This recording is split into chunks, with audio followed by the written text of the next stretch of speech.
আজ আমরা এমন একটা কোম্পানি নিয়ে কথা বলবো যার ব্যবসার ধরনটা শুনলে একটু অদ্ভুত লাগতে পারে। আচ্ছা ভাবুন তো, একটা কোম্পানি একদিকে টি শার্ট প্রিন্ট করছে, আবার তারাই আর্টিফিশিয়াল ইন্টেলিজেন্স নিয়েও কাজ করছে। চলুন দেখি কিভাবে এই প্রিন্টিং আর পিক্সেলের দুনিয়া একসাথে মিলেমিশে কাজ করে। তো এই পুরো ব্যাপারটাকে আমরা কয়েকটা ধাপে বোঝার চেষ্টা করব। প্রথমে তাদের এই দুই ধরনের সেবা সম্পর্কে জানব, আর তারপর দেখব কিভাবে এই দুটো মিলে একটা কমপ্লিট ব্র্যান্ডিং সলিউশন তৈরি হচ্ছে। তাহলে চলুন শুরু করা যাক প্রথম ধাপটা দিয়ে, মানে তাদের এই দুই ধরনের সেবার গল্প আর এর পেছনের মূল প্রশ্নটা নিয়ে। প্রশ্নটা খুবই সোজাসাপটা। এই কোম্পানিটা আসলে কি করে? টি শার্ট বানায় নাকি সফটওয়্যার? কারণ একদিকে তারা যেমন কাস্টম পোশাক তৈরি করছে, ঠিক তেমনি আবার এআই বা আইটির মতো হাইটেক সেবাও দিচ্ছে। এখানেই তো আসল ধাঁধাটা। ব্যাপারটা সহজ করে বললে, একদিকে আছে ফিজিক্যাল প্রোডাক্ট, মানে যা ধরা যায়, ছোঁয়া যায়, যেমন টি শার্ট, হুডি বা টোট ব্যাগ।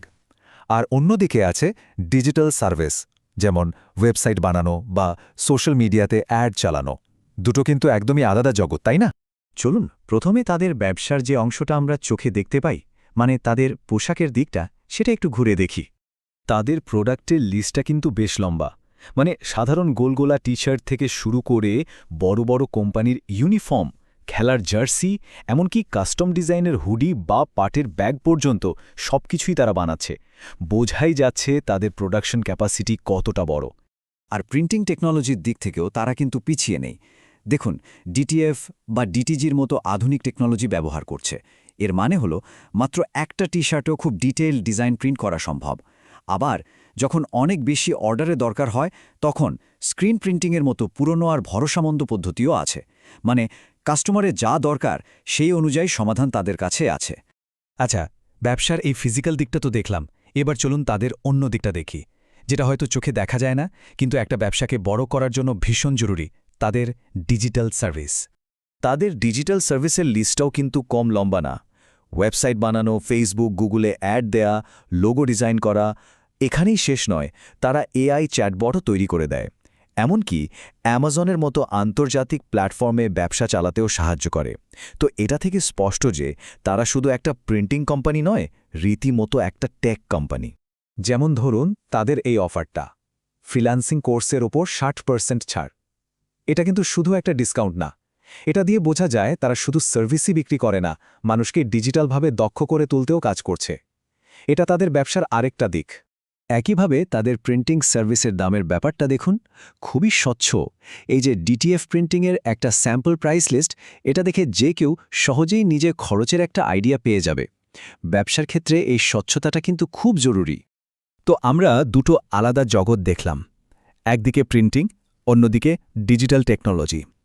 এখন আসল প্রশ্ন হল, এই দুটো কিভাবে একসাথে কাজ করে? এখানেই কিন্তু তাদের ব্যবসার মূল কৌশলটা লুকিয়ে আছে। এক কথায় বলতে গেলে ব্যাপারটা ঠিক এই রকম। তারা প্রথমে অনলাইনে একটা ব্র্যান্ডকে দাঁড় করায়, আর তারপর সেই অনলাইন পরিচিতিটাকে বাস্তব রূপ দেয় কাপড়ের উপর। অনলাইন আর অফলাইন জগৎকে তারা এভাবেই মিলিয়ে দেয়। এই স্লাইডটা দেখলে পুরো জার্নিটা পরিষ্কার হয়ে যাবে। ভাবুন একজন নতুন উদ্যোক্তা, তিনি প্রথমে তাদের কাছে এলেন একটা লোগো আর ব্র্যান্ড কনসেপ্ট নিয়ে। কোম্পানিটা সেটা তৈরি করে দিল। তারপর সেই ব্র্যান্ডের জন্য একটা ই-কমার্স ওয়েবসাইট বানিয়ে দিল। এরপর কি ডিজিটাল মার্কেটিং করে সেই ব্র্যান্ডটাকে মানুষের কাছে পৌঁছে দিল। আর সবশেষে প্রচারের জন্য সেই ব্র্যান্ডের টি শার্ট বা অন্য গিফট আইটেম প্রিন্ট করে দিল। দেখুন, পুরো প্যাকেজটা কিন্তু এক জায়গা থেকেই পাওয়া যাচ্ছে। তাহলে শেষ পর্যন্ত আমরা কি বুঝলাম, কিভাবে এই কোম্পানি একটা কমপ্লিট ব্র্যান্ড পার্টনার হয়ে ওঠে? চলুন সেটাই দেখি।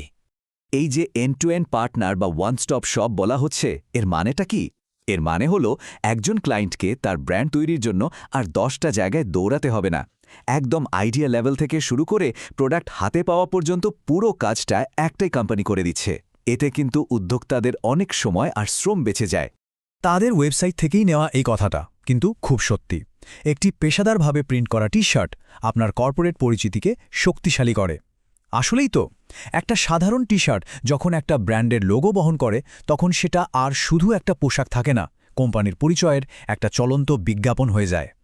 তাহলে শেষ করার আগে একটা প্রশ্ন সবার জন্য। একটা ব্র্যান্ড আজকের ডিজিটাল যুগে অনলাইনে হয়তো খুব জনপ্রিয়, কিন্তু সেই পরিচিতিটা কি অনলাইন জগতের বাইরে, মানে রাস্তায়ও সমানভাবে শক্তিশালী? ভাবার বিষয় হলো, একটা ব্র্যান্ড কি স্ক্রিন আর রাস্তা, দুই জায়গার জন্যই সমানভাবে প্রস্তুত?